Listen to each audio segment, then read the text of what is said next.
Assalamualaikum warahmatullahi wabarakatuh. Selamat pagi anak-anak. Hari ini kita akan masuk pada pelajaran yaitu pelajaran sejarah peminatan, yaitu dengan materinya tentang perkembangan iptek dalam era globalisasi.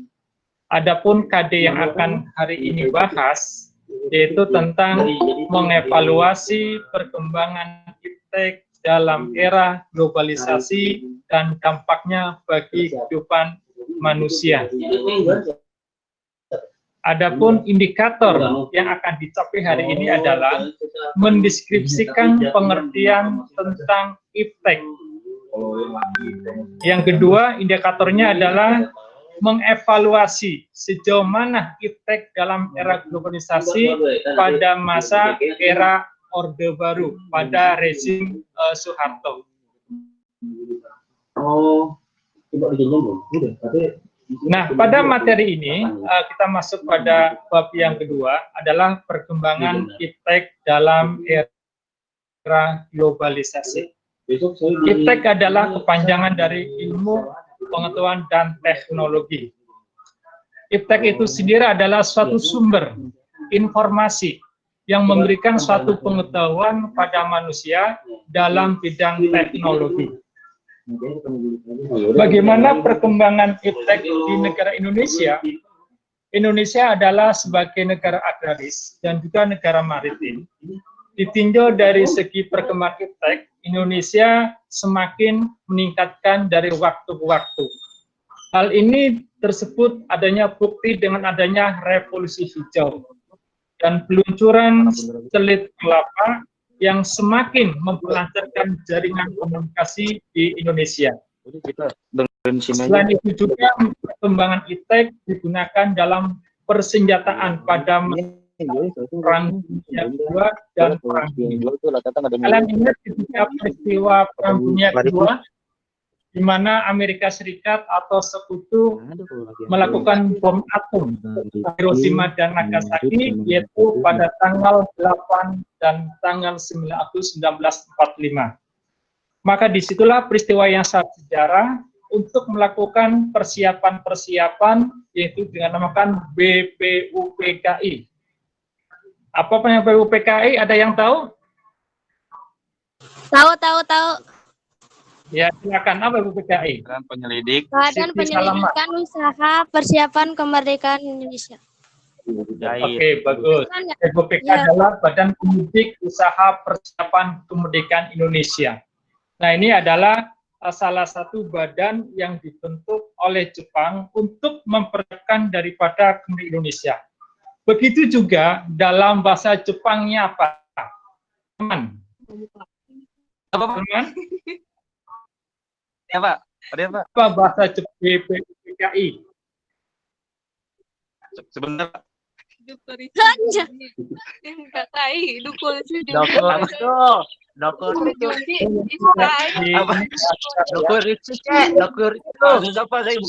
Pak.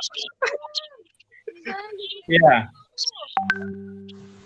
Coba Pak. Apa bahasa Jepangnya BPUPKI? Saya coba. Ya. Sama. Sejak kapan bahasa Jepang? Saya John BNKI. PKI. Ya, Saya di adalah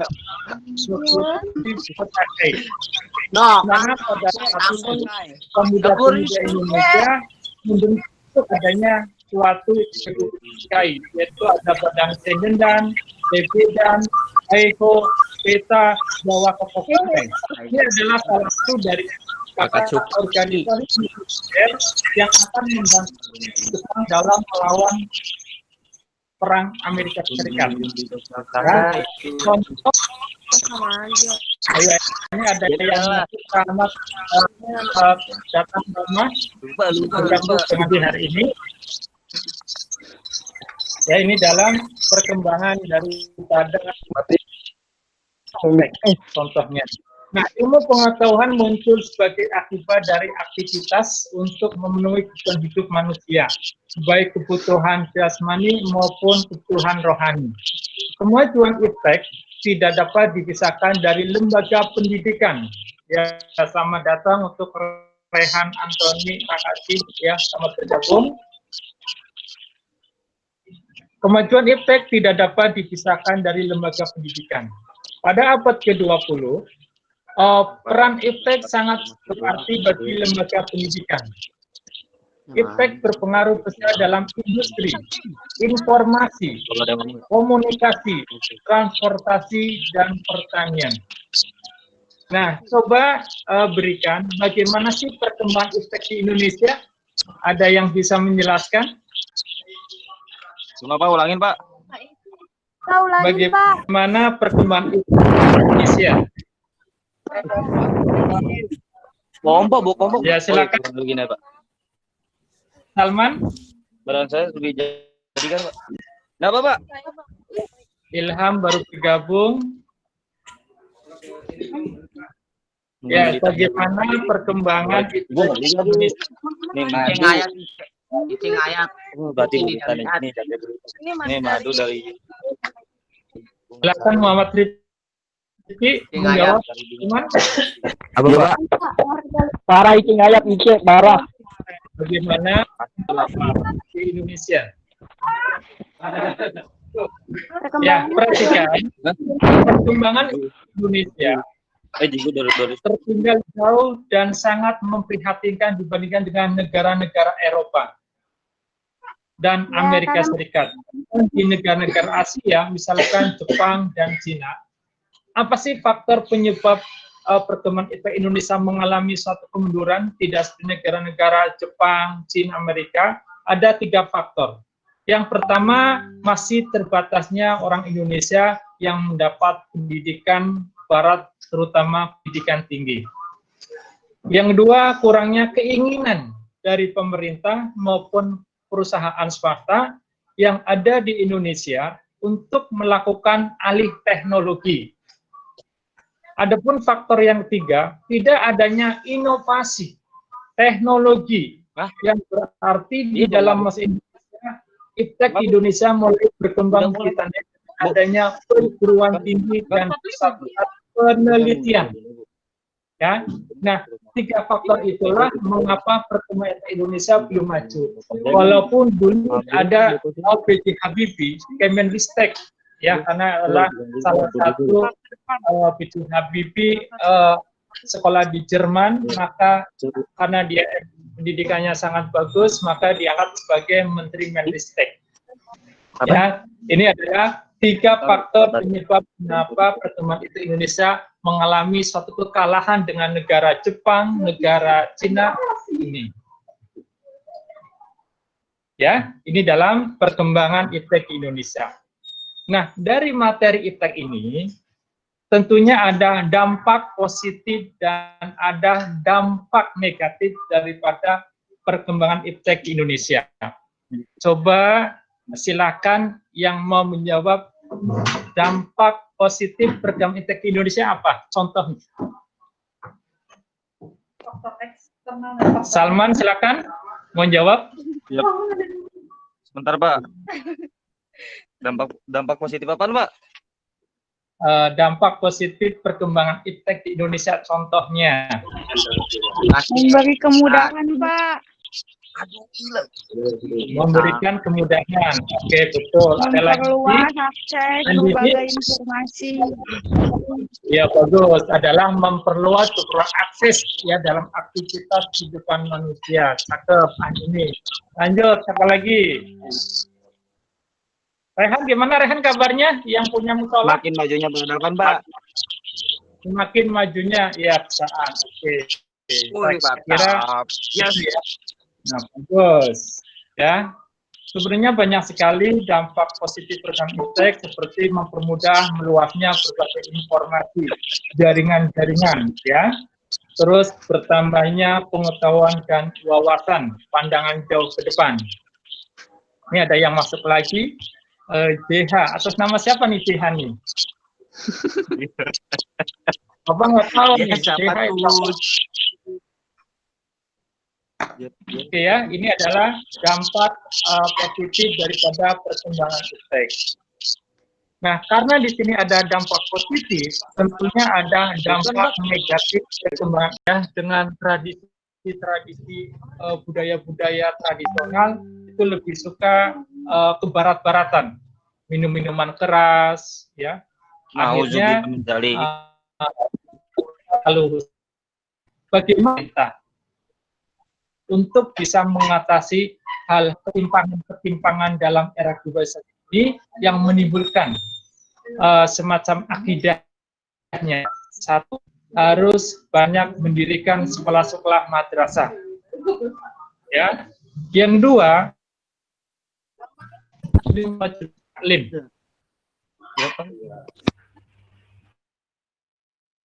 yang ketiga,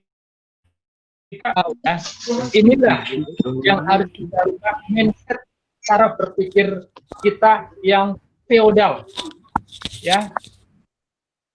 Kita tetap, walaupun zaman kita ada globalisasi, tetap ya, iman dan takwa itu harus ada skala prioritas, ya. Kita harus bisa mengintensifikasi, ya, dalam perkembangan yang sekarang ini. Baik, yang saya mau bertanyakan, Pak, apakah boleh apabila suatu budaya itu bertabrakan dengan akidah atau tauhid, budaya tradisional itu kita tinggalkan? Seperti contoh, ada budaya Kejawen tentang ketika malam Suro, malam 10 Muharram itu memandikan namanya keri, itu sudah termasuk perbuatan dan keluar daripada akidah. Nah, boleh kita tinggalkan budaya seperti itu, karena kan ya apa termasuk sisi negatif, Pak. Bahwa dengan material harus bergantung. Jody, waktunya pada. Ya, oke. Ini pertanyaan yang sangat bagus, ya. Kita mengacu pada Bung Karno, ya, jas merah. Jangan sekali melupakan sejarah. Bangsa yang besar adalah sejarah. Walaupun itu ada berkaitan dengan akidah, ya, tetap kita ambil sisi positif. Ya, misalkan sisi positifnya apa? Ya kan ada kebersamaan, ada kesatuan dan kesatuan. Orang punya silaturahmi banyak memperpanjang usia.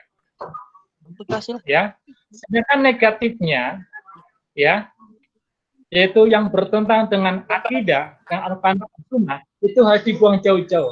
Saya yakin kalian sudah bisa membedakan mana yang hak dan mana yang batil. Ya, ini pertanyaan satu luar biasa yang harus dijawab oleh Pak Ustadz Rifki, ya. Tapi nanti saya akan gali lagi bagaimana budaya-budaya yang bertabrakan di dalam perkembangan era globalisasi. Ya, oke. Bagus, ada lagi yang ditanyakan? Salman barangkali, Satrio? Salman. Pak, saya ketinggalan materi, Pak.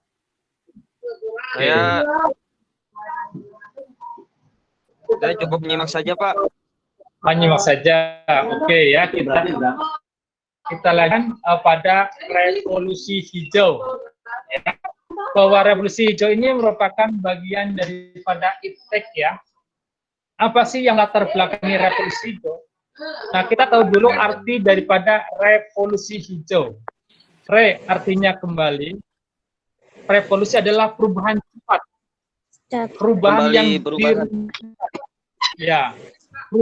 dihendaki. Kalau kamu belajar sosiologi, ada namanya progres dan regres, kemajuan dan kemunduran. Ya. Apa yang melatar belakangi daripada revolusi hijau? Ada yang tahu apa sih latar belakang revolusi hijau?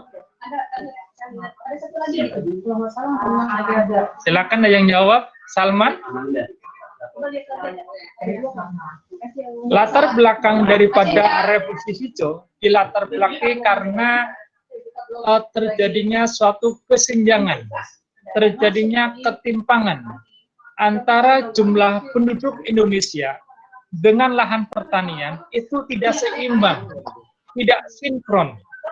Maka di sini Thomas Robert Albert melakukan suatu penelitian Ya, bagaimana caranya meningkatkan revolusi pertanian yang berupa biji-bijian, apakah jagung, padi, gandum, kacang-kacangan, ini perlu ditingkatkan di dalam segi pertanian.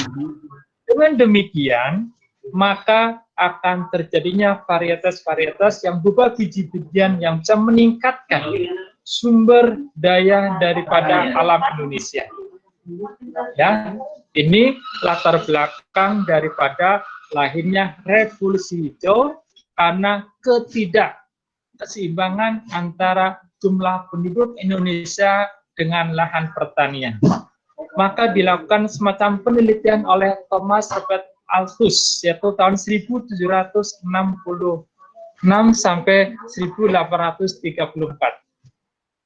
Bagaimana cara meningkatkan upaya mendapatkan penanaman yang baik, maka ada istilah namanya panca usaha tani.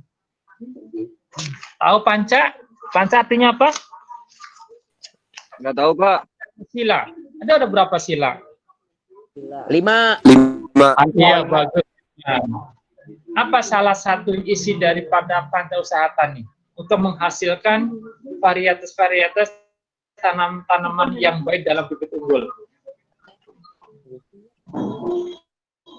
Ayo.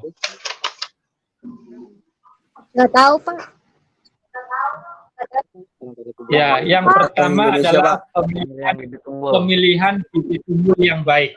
Ya, jadi apabila kamu nanti jadi seorang petani yang sukses, yang ingin maju, yang ingin berkembang, maka harus bertumpu pada panca usaha tani.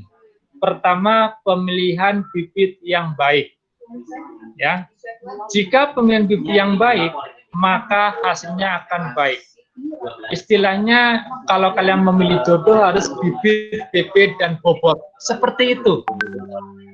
Ya, nih. Ya, jadi pertama pemilihan bibit yang baik. Yang kedua adalah pemupukan. Ya, jadi pemupukan ini adalah sangat penting untuk memberikan suatu kesuburan tanah.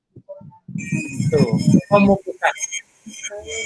Yang ketiga adalah irigasi, ya, pengairan sawah. Ya. Nah, pengairan sawah ini sangat dibutuhkan untuk bisa merawat daripada alam sendiri. Terus pemberantasan hama, nah ini yang sangat penting. Ya, yang keempat, pemberantasan hama. Pemberantasan hama ini merupakan salah satu faktor untuk melakukan suatu tanaman itu menjadi tanaman yang baik. Harus diberantas, ya, seperti hama wereng, hama tikus, ya. Itu pada zaman dulu petani-petani yang punya sawah itu beramai-ramai berbondong-bondong untuk menuju ke sawah. Bahkan satu tikus itu dihargai pada saat itu adalah 1.000 perak. Ya, supaya apa? Biar ada semangatnya untuk mencari hama-hama tikus. Terus yang terakhir, yang kelima adalah perawatan, ya. Nah, jadi dengan perawatan ini bisa menjadikan perkembangan repsito ini menjadi maju. Nah, ini bagian daripada panca usaha tani untuk bisa meningkatkan daripada varietas-varietas tanaman di Indonesia.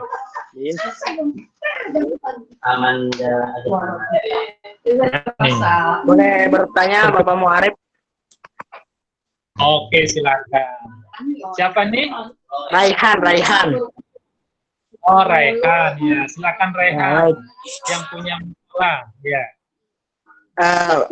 Tadi kan Bapak menerangkan bahwasannya bagaimana menjadi seorang petani hebat. Ketika kita sudah menjadi seorang petani yang hebat, lalu memilih bibit yang unggulan, perawatan yang sempurna dan premium, tapi bagaimana ketika kita sudah masa panen, tetapi pemerintah malah mengimpor bahan-bahan yang kita tanam atau bahan-bahan pokok itu dari luar negeri. Padahal di zaman Presiden Soeharto kita ini terkenal dengan kerawang dengan lumbung padinya atau suam sebada beras.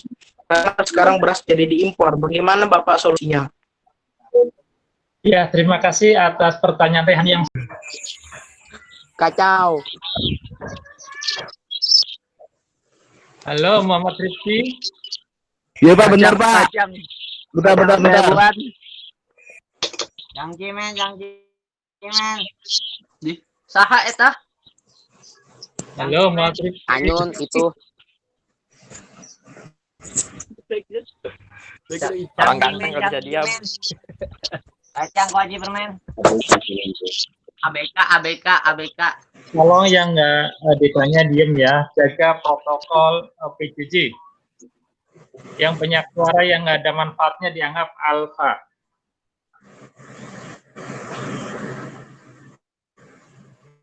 Oke ya, jadi ada beberapa dampak negatif perkembangan iptek, saya berikan 3.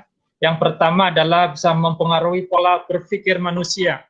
Karena banyak sekarang zamannya teknologi, orang melakukan penyalahgunaan situs-situs pornografi yang dilakukan oleh para siswa kita itu adalah salah satu yang tidak memiliki akidah. Moralnya sudah rusak karena tidak memiliki daripada iptak, iman, dan takwa. Ya, apa sih perbedaan iptek dengan iptak? Nah, kalau iptek itu menekankan pada ilmu teknologi, kalau iptak adalah menekankan pada iman dan takwa. Jadi harus seimbang. Menurut Albert Einstein, ilmu tanpa agama itu buta. Dan ilmu tanpa itu adalah lumpuh. Artinya harus seimbang. Ibaratnya mobil, kalau nggak ada roda sebelah kanan, pasti itu akan berjalan, akan jomplang, akan nyungsep, ibarat seperti itu. Nah inilah, jadi antara dunia dan akhirat harus berjalan seimbang. Ini menurut Albert Einstein. Ya, jadi yang pertama adalah mempengaruhi pola pikir manusia. Yang kedua, hilangnya budaya tradisional.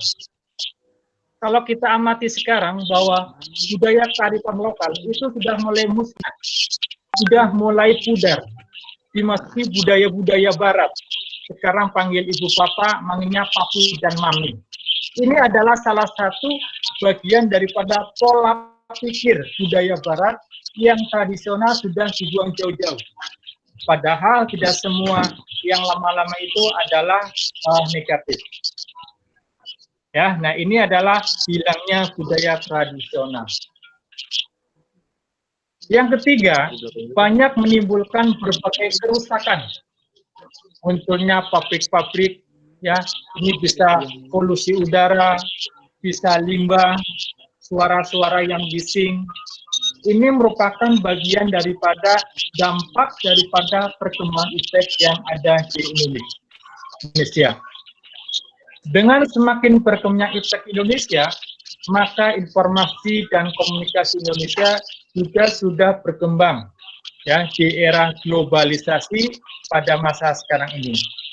Kita harus bisa mengenal dan memahami berbagai perkembangan iptek. Ya, kalian pernah belajar ketika pada Perang Dunia Kedua, ya, bagaimana perkembangan iptek yang sangat canggih, bagaimana pada masa Perang Dingin antara Uni Soviet dengan Amerika Serikat, karena perbedaan ideologi, yaitu Amerika adalah liberalis, Uni Soviet adalah komunis. Ini yang menjadi perbedaan ideologi. Maka di situ terjadinya namanya homo homini lupus. Artinya manusia itu bagikan serigala sesamanya. Sama-sama negara Eropa, sama-sama negara adidaya, mereka ingin menguasai. Siapa yang kuat, itulah yang menang. Hal seperti ini berada pada posisi negara adikuasa. Nah, ternyata inilah iptek yang salah digunakan untuk kepentingan berbangsa dan bernegara. Kita bersyukur adanya teknologi sekarang ini, yaitu adanya internet, adanya HP, adanya televisi, komputer, itu salah satu contoh daripada iptek yang harus kita ambil sisi positifnya. Jangan digunakan untuk hal-hal yang sifatnya negatif seperti tadi, buka situs-situs. Ya, ini tidak bisa memberikan suatu kebaikan untuk kita. Justru itu sebaliknya, banyak mudorotnya daripada manfaatnya. Ya, ini dalam perkembangan iptek. Oke, sampai di sini ada yang ditanyakan sebelum Bapak masuk pada era globalisasi? Nggak ada. Ya, ayo. Ada yang kurang jelas apa?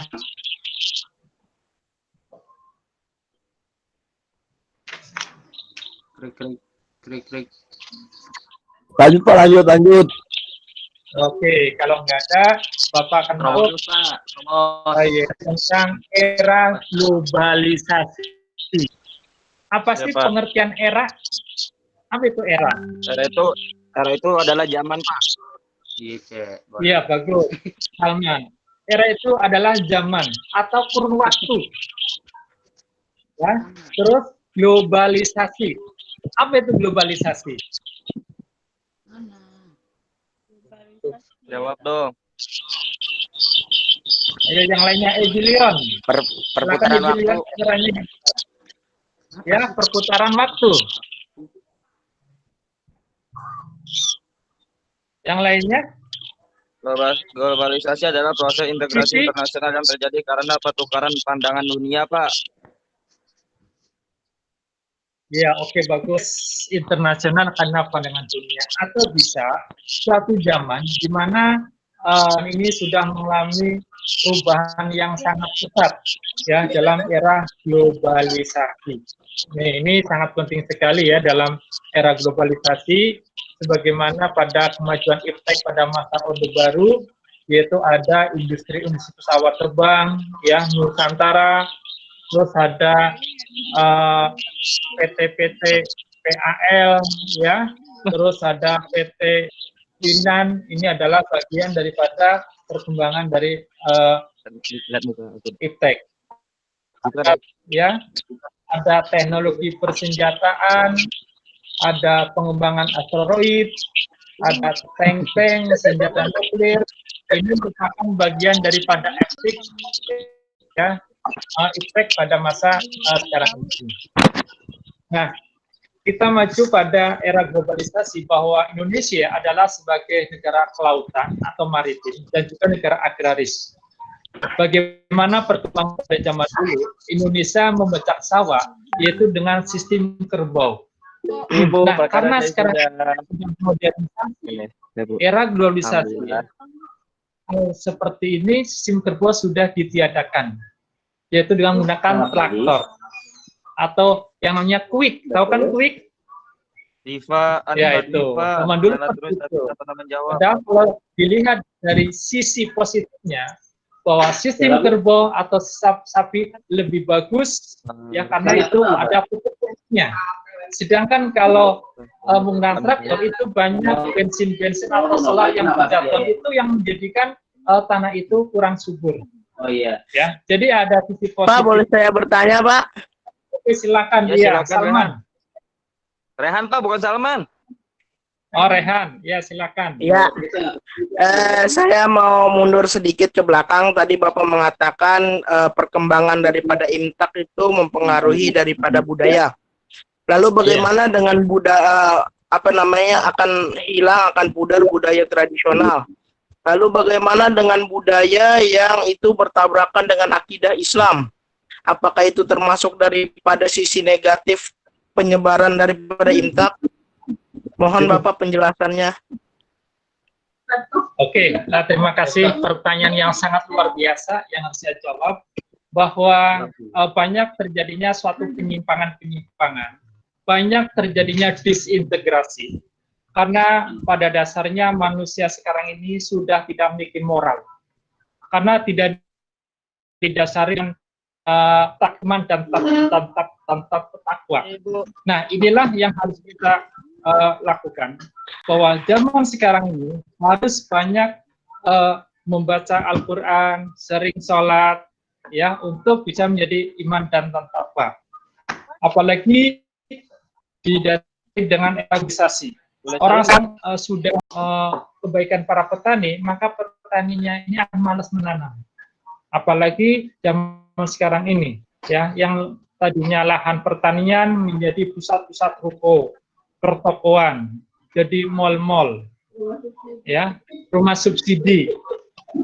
Ini sangat khawatir sekali bagaimana cucu-cucu kita, 7 keturunan, mau hidup di mana kita, ya. Jadi ini pertanyaan yang sangat luar biasa bagi Raihan, ya. Harusnya pemerintah ini memberikan, ya, mulai dari bibit unggul, ya, pemupukan, harusnya semuanya gratis, biar semuanya ini petani senang sekali dengan sekarang. Ya betul Rehan, saya akui Rehan, ini pemerintah kurang ini ya, kurang tanggap, Pak. Ya kurang tanggap dalam menangani hal itu. Padahal Indonesia ini adalah Kurang bersyukur juga, Pak. kebutuhan pokoknya adalah ini ya beras, makan pokoknya beras, harus diutamakan itu. Ya Rehan. Betul Pak, terima kasih atas penjelasannya Bapak. Ya, tapi kalau kamu kurang jelas, kamu bisa buka buku paket yaitu sejarah, yaitu berilmu karangan Matroji, ya, pada halaman 39 tentang revolusi hijau dan negara-negara yang berkembang. Oke, ada lagi?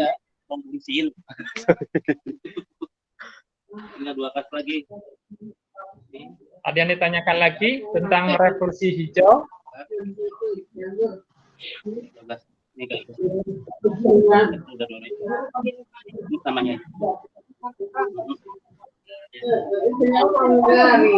Ayo. Ada yang belum bergabung? Salman mau bertanya tuh Pak. Manda Pak belum bergabung. Ya, Manda di sini belum bergabung, belum join ya. Ini baru 20 siswa. Rama juga Pak, Rama Aliansyah. Juga Ebilian itu kameranya supaya di ini Ebilian. Kamu duduk di bawah pohon ngapain itu? Apaan Pak? Apaan Ripa? Gue gabung deh. Melin aja Pak, Melin Pak. Dikira belum join. Apaan? Rama mana Rama? Kameranya coba buka. Yang jelas. Terus dijelasin lagi. Nah, gitu dong. Kok kamu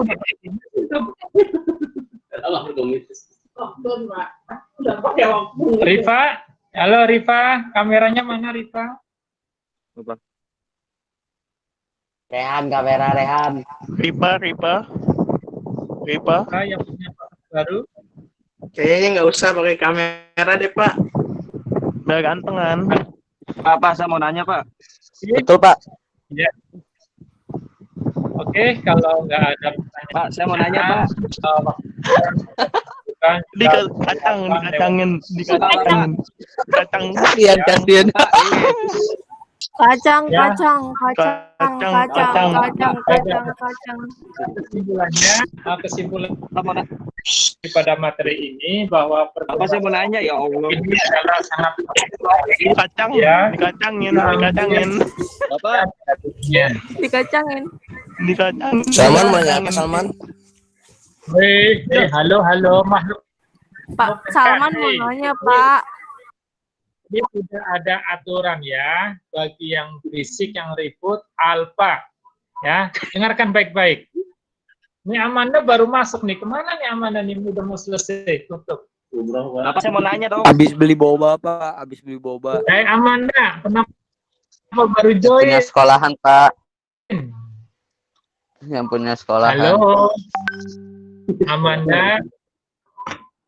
Oke ya, jadi sampai di sini untuk pembelajaran PPT lewat Google Meet. Jangan lupa nanti kamu kerjakan PPT untuk sejarah peminatan ya. Jangan lupa sampai jam 11 sampai jam 5. Terima kasih atas waktunya. Mudah-mudahan Maaf Pak, kurang jelas. Ya, Itu terima kasih. tugasnya di mana Pak? Ya.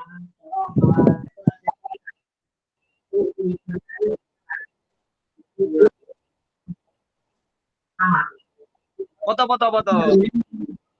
Oh siapa? Ayo foto-foto yuk.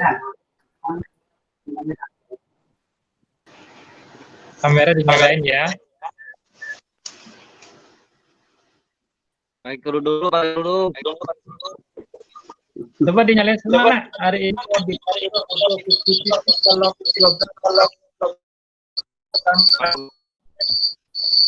Salman, halo. Hendi, Rika. Raihan mana kameranya? Hadir. Dapat.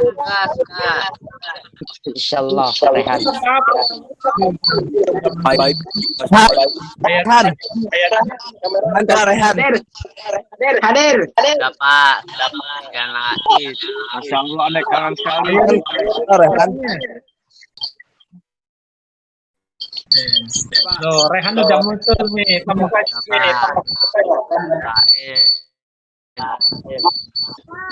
Ayo dari tadi sini. Melek. Nah, Hendi Kopi. Kopi, sebanyak kopi. Rifa. Sudah, Pak. Nah, gitu dong TV. Dut, ngopi, Dut. Teman sudah. Kopak. Kopi sebanyak lu. Suaranya patah-patah, Pak. Suaranya patah-patah. Wah, itu siapa yang nongol kerb hitam? Ya, April udah. Suara patah-patah. Salah kami Dirayu. Dut, ngopi, Oh gimana nih, Pol? Ngopi.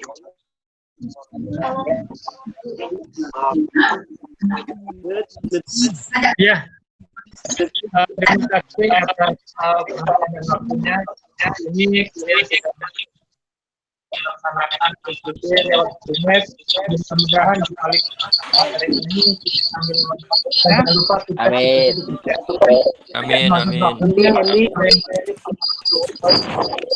Ini